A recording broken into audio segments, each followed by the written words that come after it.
السلام عليكم ورحمة الله وبركاته. عودة الدوري المصري الممتاز بأربع مباريات في الهبوط، في صراع الهبوط، ومباراتين النهارده في البطولة. كان في مباراة سيراميكا اللي بسببها أو بسبب إصابة أحمد قندوسي، ربنا يرجعه بألف خير وبألف سلامة. آه، رجله كسر مضاعف، حاجة ربنا ما يكتبها على حد. عكننت على عشاق الكرة المصرية ومتابعين الكرة المصرية، وفاز فيها المباراة سيراميكا 2-0 على فاركو. تقدم بهدف عن طريق بيكهام، ثم هدف عن طريق بديل كندوسي محمد رضا. ويمكن خسروا لعيب كبير لفترة طويلة. يمكن آه، أحمد كندوسي أهم من 3 نقاط و6 نقاط كمان. بإذن الله يرجع بألف سلامة، والف مبروك لبيراميدز على الفوز و... وربنا يقومك بالسلامه يا كندوسي. ثم النادي الاهلي وبيراميدز، ال- المركز الاول والمركز الثاني، كانت مباراه من بدايتها. انا شايف ان المدرب بتاع بيراميدز الراجل نازل عارف هو عايز ايه، ولكن مدرب الاهلي مش عارف هو عايز ايه. حتى بيراميدز شايف ان طول ما هو الماتش ماشي تعادل فهو في صالحه. كسب تمام، ما كسبش هو والراجل فارق وماشي وفاضل 5 6 اسابيع والبطوله تنتهي، وهو محافظ على فارق نقاط، وعايز يحصد اول بطوله في تاريخه، اول بطوله دوري في تاريخ النادي. حتى الشوط الثاني تغييرات في بيراميدز. صديق اجولا ومروان، بس هو صديق اللي عمل الفارق.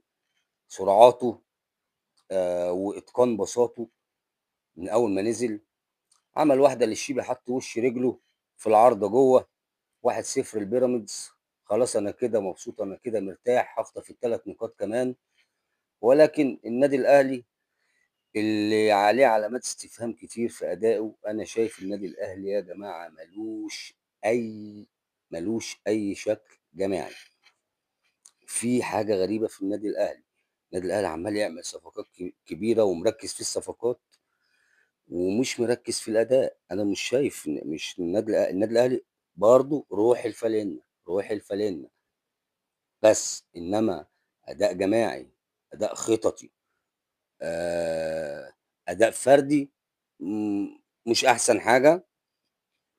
بس قدر يرجع عن طريق في الوقت الضايق عن طريق احمد رضا، الديفندر المحترم القادم من بوتروجيت طبعا.